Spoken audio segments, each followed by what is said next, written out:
Hi, this is William here.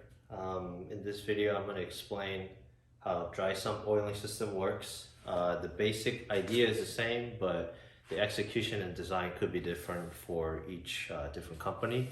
And this is basically how my Chevrolet Z06 LS7 dry sump system is laid out.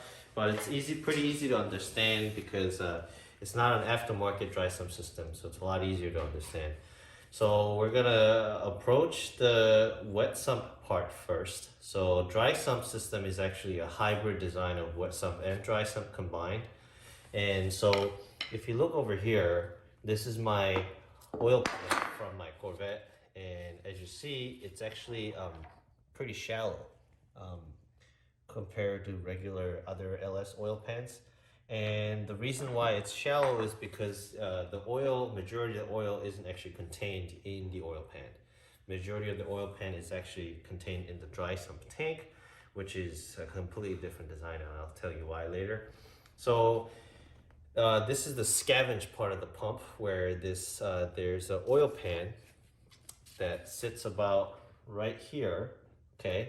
And then the crankshaft goes through, and as you see at the very front of the crankshaft, we got this longer snout to accommodate the dry sump oil pump, and then this gear drives the oil pumps and then basically pumps the oil.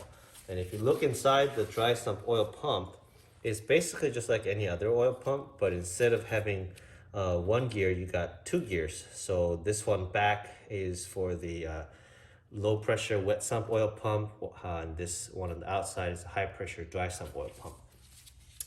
So when the engine's running, you have oil that's coming down to the oil pan from, just whatever residue, leftover oil that comes back down to the oil pan.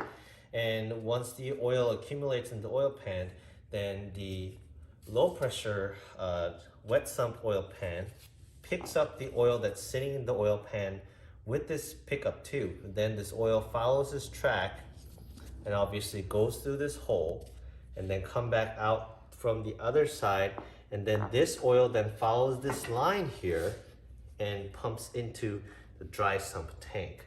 And as you see, the dry sump tank is very different shape than the wet sump tank. Wet sump tank is obviously more wider, kind of narrow, and then more flat, while the dry sump tank is a lot taller and it's actually much smaller and narrower.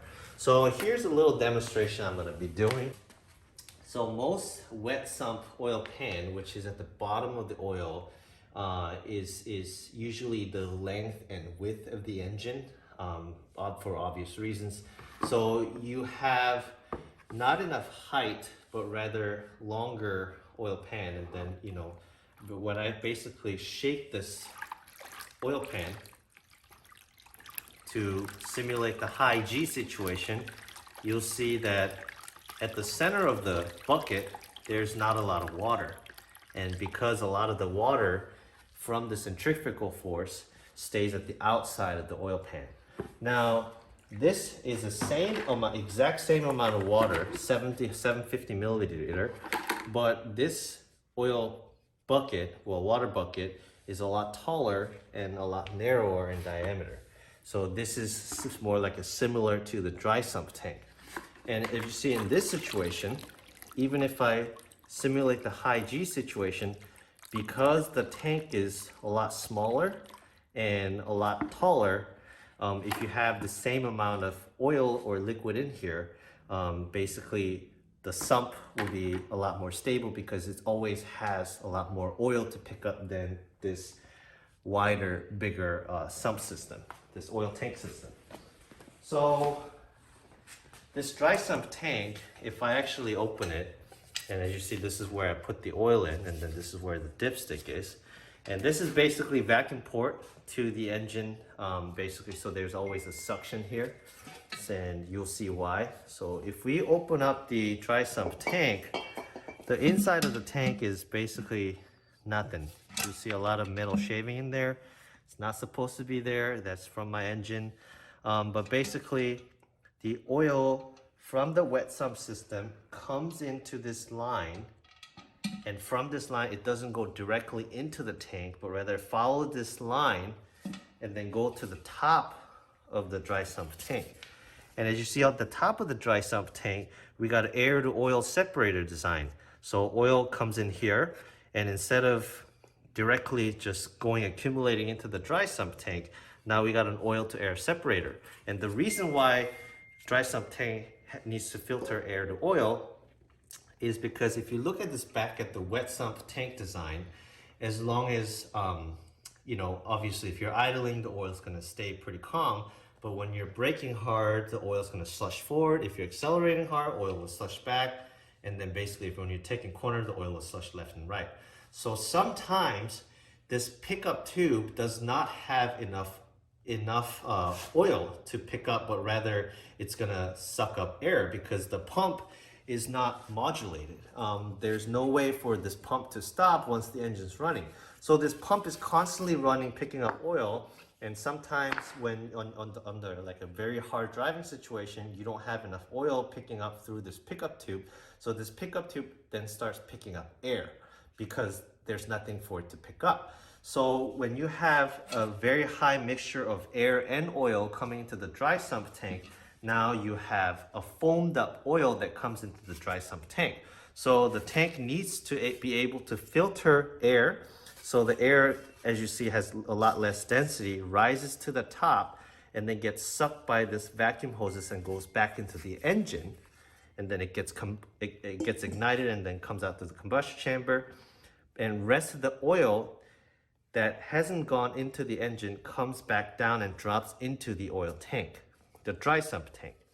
And while the oil is sitting in the dry sump tank, which will be like usually about like 30-40% of the total capacity will be always sitting in the dry sump tank. It has some time to cool down because obviously all your sources of heat is in here. You got your header here, you got your engine block, head, all this heat creating stuff is here. And as you see, they put the dry sump tank kind of not near the engine, so this tank can have some time to cool down oil before it gets sucked back into the engine.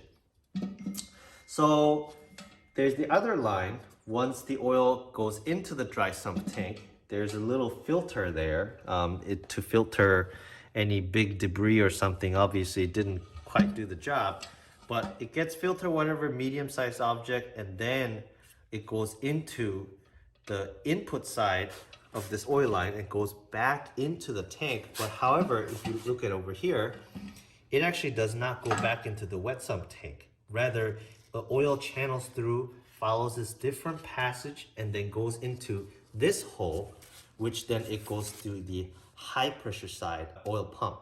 So from here, whatever you have a lot more cooler oil, a lot more stable input of oil that isn't foamed up because, you know, air and oil was already separated in the dry sump tank. So you have a lot more stable amount of oil and cooler temperature oil that gets sucked into the high pressure side of the oil pump. And from here, it goes back into the engine, or it could go to the oil cooler or oil filter or something like that.